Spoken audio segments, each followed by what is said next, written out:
the bells. Can you hear the birds? Listen.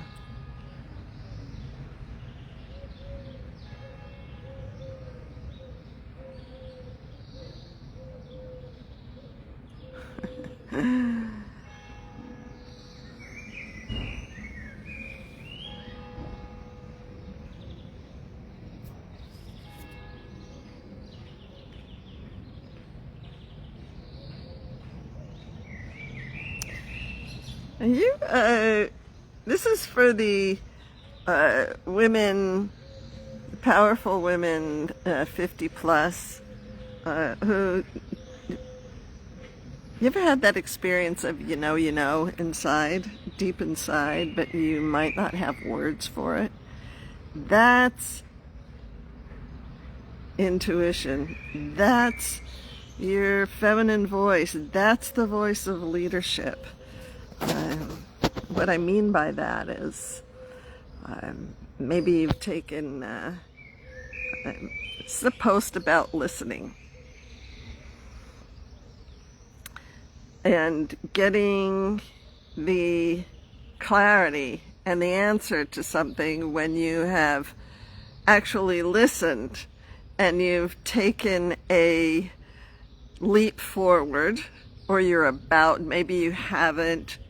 Let's say maybe you're preparing for retirement and considering how you're going to live your life. Maybe the kids have left home and you're wondering what's next. Maybe a parent died, or a partner passed, or something has ended, or you've left work and you're looking for what's next. Or a relationship has ended and you're looking for what's next, but you don't know what's next. But you know that you need to move forward. And there's this space in between, when the old life is dead and done and the new life hasn't unfolded yet. I want to support you in that, because I've been living this for the last almost a year now, since I broke my leg. And I think I told the story in the past of in the surgical out room, where the baby was born and the voice said, "Eliana, your old life is dead and done, and welcome to your new life." And that's really what it is. And there's this period in between when you take an action and the result manifests, or when you have an idea or a goal. And what is really helping this year, what I'm learning, is about listening. We have, right, 2 ears, 1 mouth. There's a reason. And when you're a powerful woman and you're used to holding up the building, used to leading others, and they're listening to your words, and you're used to caring for others, it's really easy to talk a lot. But when it comes to having clarity for your own next move and receiving yourself, that's a whole other level. And it's another paradigm. And birth doesn't happen, you don't have sex and get, impregnated. The seed doesn't enter and then one day later the baby's born. It takes 9 months. There's a whole period of gestation. Same thing with listening.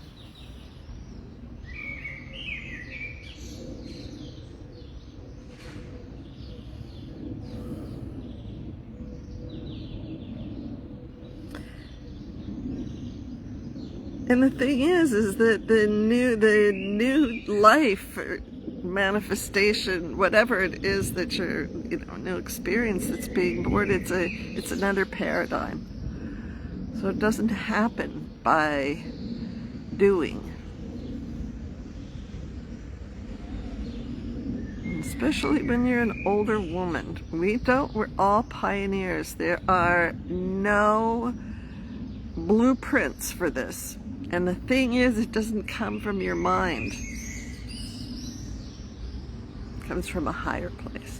And this is where the birds, and this is where the ancient structures are so helpful to us, because in ancient times we had consciousness of this, of the power of the silence, the power of the retreat. Here in Portugal, there's this notion in the culture of vagar, com vagar, slowly. It's like, it's so slow. It is so slow. But there's a beauty in it too, because when we dare to slow down, when we dare to stop and listen, you know, that having this broken ankle this year is really like the best gift that has ever been, because it has forced me to slow down. It has forced me to stop and listen more deeply. And you can hear from another place. But in order to hear from another place, it's not just about stopping. You have to be willing to receive as well. And we're really great, I notice, at saying, yeah, we'd like to receive, or maybe silently, those of us who give. It's better to give than receive. So there are all kinds of hidden messages about receiving.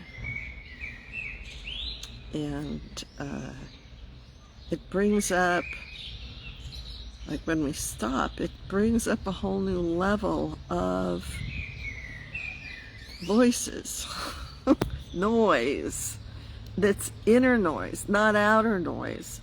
So we avoid stopping. And here's where the, you know, ancient cultures and the ancient traditions, and where my ancient lineage is teaching me, has taught me, and is teaching me so much now. It's been, you know, of the feminine aspect of it, of that we used to take time. It was part of the culture to take out time to stop and listen, and the powerful ones would regularly retreat to high places, to temples, you know, and the stones that were built by and for sound. But it's not about the sound that's coming out of my mouth. That's the manifestation. That's the after effect. We had consciousness about the between the sound and behind the sound, which is why, and I'd like to know here, is there anyone here? Hey, Vanessa. Oh, Vanessa, I know you've gone. Have you ever been in an ancient site where when you note a note, you know, when you sound, that sound is sustained long after the actual note has been vocalized? It can be for like another 13 seconds. I've started actually timing. It can be for like up to a minute. And it's in it. Do you know what I'm talking about? Have you ever, like, let me know in the comments. Have you ever been to an ancient site? Either to megaliths or to monasteries, or even, you know, in some churches, you know, they still, you know, in Europe, they're beautiful acoustics. So sometimes in some of the churches you can experience that as well. But there are places, there are structures that were consciously, and if you go to old enough monasteries and convents where the women were, you know, through chant, through their voices. There was a whole, in the north here in Spain and Portugal, in the 900s, 1000, they actually carried on the pre-biblical notion of the women being leaders and using their voices. That's the historical use. And those buildings were, they were structured for the sound to do that. It's just, do you know that? I just think of it and I get goosebumps in my tummy. It's like, you know, you hear things. It allows you to, it quiets that clamoring mind, you know, and brings you to your higher mind, such that when you're focused on something, you know, like when you go to play an instrument in an orchestra, you know what the middle C is, you know the attunement you're going for, and then you stop and you listen to the instrument and you hear what's out of tune. That's part of the process. And then it's that fine tuning back and forth and back and forth and back and forth. And the brilliance of these structures is that they help us to do that inside our bodies as the instrument. It's amazing. So amazing. So it's really beautiful when you have, you know, if you've ever traveled somewhere, if you haven't and you're planning to go travel somewhere, go to, you know, I'm all over the world, certainly in the Eastern Mediterranean. It's not a place where people are really traveling these days, but boy, there are just amazing spaces there. And here in Europe, there are spaces in the Far East as well. In Central Asia, there are amazing places. In Western Turkey, there are just astounding places. So if you're in a place where your life is really changing and you don't know what's next, you can really help yourself by giving yourself that gift. That's why this, I'm not able to get on a plane right now with my leg, but I'm really enjoying this this new project, you know, that started last month with the Temple Pause, to bring the ancient sites online. And it was really cool last month. I had no idea how it would work, but it was really amazing. And you know what? This is the last thing I want to say, that now I'm following through on the next one. But here's where I notice that what I'm learning in like literally real time. Someone who was on that call happened to call me back. I was already at, the mind. Yeah, it was great, but, you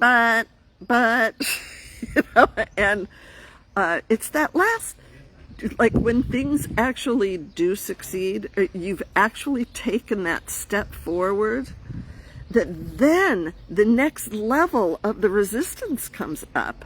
That's where this, the hole in the rock, the one drip, the drop, that the feminine power is so powerful. And it's where this ancient approach to healing voice comes in and is so powerful. It's so deceptively simple that if you're just listening on the outside, it's like nothing. But it has nothing to like, that's totally missing the point. It's where it's coming from. That the, you know, it's like these roots of this tree. Can you see this? It's just astounding. You know, the roots run so deep. And it's not You know, the seed wasn't planted and this, you know, it grew overnight. No, it's over a period of time. Com vagar, slow. But when it's slow, it is so sustainable. And if you are in this space and you're feeling like maybe something's wrong, or what do you do next? Or, you know, your mind, because you're really a smart cookie, right? And you're used to leading, you're used to setting up the plans. But what we're going through, like that's dinosaur, you know, that's mental, that's cognitive. If you're feeling that tension, it's the sense is that something's wrong, because in the past we'd go and react to it, but nothing is wrong. It's like really good news. Like, don't run. Like, I almost ran because it wasn't what my mind thought it was going to be. Not that I knew what it would be like. I mean, how do you bring like you know, I'd gone to the megaliths last month. I didn't even know those megaliths existed 3 months ago. But it's only because of the going to Evora 4 months ago. You know, that, and being in the monastery and being in the monk cell, it was because I took the action and then listened and the space was there to receive. That's how I'm moving forward now. It's not, I don't have some big, huge plan. But here, it actually led to that megalith, to going there to record for the first client of the watershed, which is a beta project. Like, that clarity came sitting in the monk cell. I didn't know about it. But the voice, you know, gave directions, and I'm following that inner direction, and it's just amazing. Things are, you know, they're unfolding one day at a time. So that's how last month came about. But then it was great. But it wasn't what the mind, you know, it wasn't perfect. That's what I'm looking for. It wasn't perfect. Why would it be perfect? It's the first time I ever did it. Who knows, you know, like bringing the ancient site to a Zoom call, you know, to an online retreat. Are you nuts? Will anybody show up? You know? But they did. And I wouldn't have set up another date for this month. I at the end of the call I wanted to, because it felt really good. But then as time went on and the, you know, baka came up. Only this time I'm on to it. It's like the 10 to 20% as you're moving forward. It's when you are moving forward that the remnants of the old ways that today keep you small, in the past they were helpful, but you know, we succeed with that, and then we got to let those habits go, and habits are not easy to change. But that's where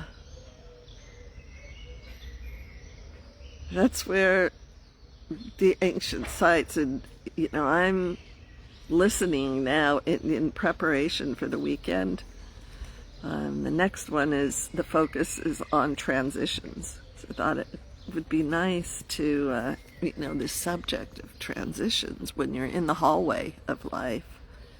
And I'm in a hallway of life. And so I'm inviting, you know, others in who are in the hallway, because imagine what happens when we gather around the well in our power. Not from a place of weakness, but from a place of connecting to the source of the ocean, the source of the river.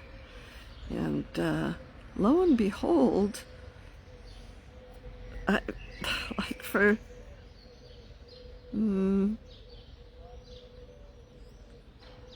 maybe since 2010, I don't know the exact year, but you know, after 2010, technology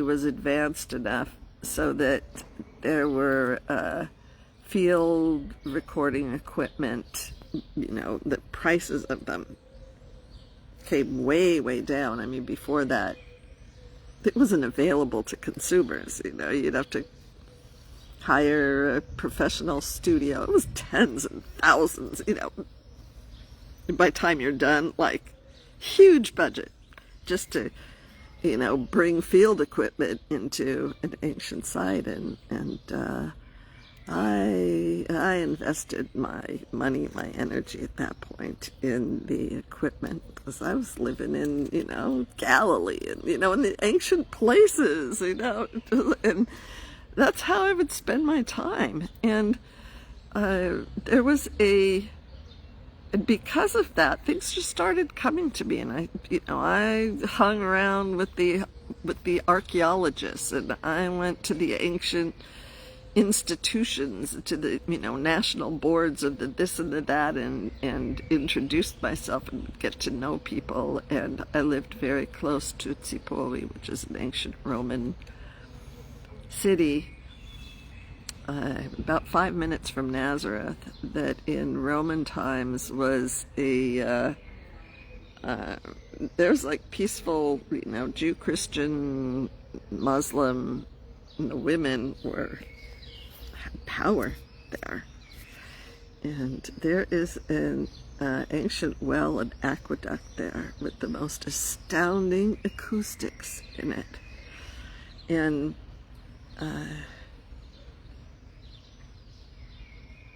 I loved that place. And as I'd lead retreats or teach, and people would come from overseas for these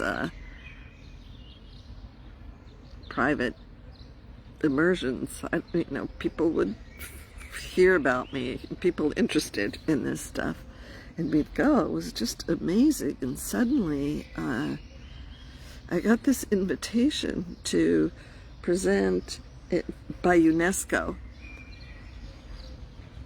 at Tel Dan, which is an ancient site on the northern border between Israel and Syria. And I was so super excited. Like, what I'm telling you about is like manifested. And then the morning that I was to go up there, they called and they said it was canceled. And I was devastated. I was so excited that, at that point, I was maybe 15 years into this work, just with faith, listening and putting one foot after the next. And I thought, oh, finally, nah. But I had the field recording, and the voice said, go to Tsipori. Nobody's going to be there. They're all going to, nobody's going to be there. Just go walk there. You're nuts. But I listened. It made no sense. And I went in, and there was zero. There was nobody there, and nobody was in the water well. There were no tourists there. It was closed. And I went in, and I had never used that field recording equipment before. Maybe I'd done a few tests, but I'd never been at a site, and I went and recorded. And it was just transcendent, because it was the listening and the not knowing and the willingness to say yes, even when I felt so uncomfortable. And those are the field recordings that we're going to use. This, bringing you can go to an ancient site if you would like. At this next temple pause, all of a sudden I'm realizing, oh my goodness, look at this. I have all these field recordings. When I was guided to go, I went. And so,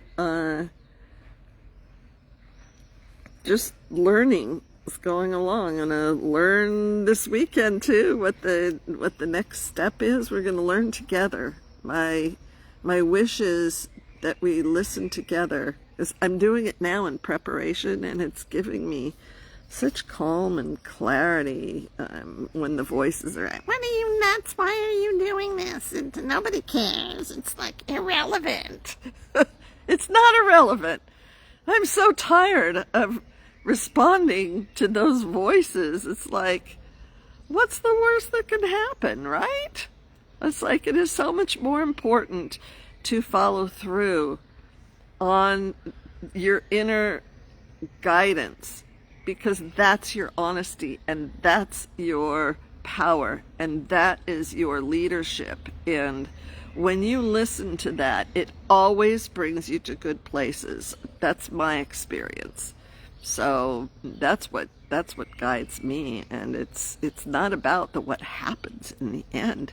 It's the how you're showing up in the moment. And that's like, that can turn your day from you feel like you're beating your head against the wall trying to figure it out, or maybe just stop for a moment.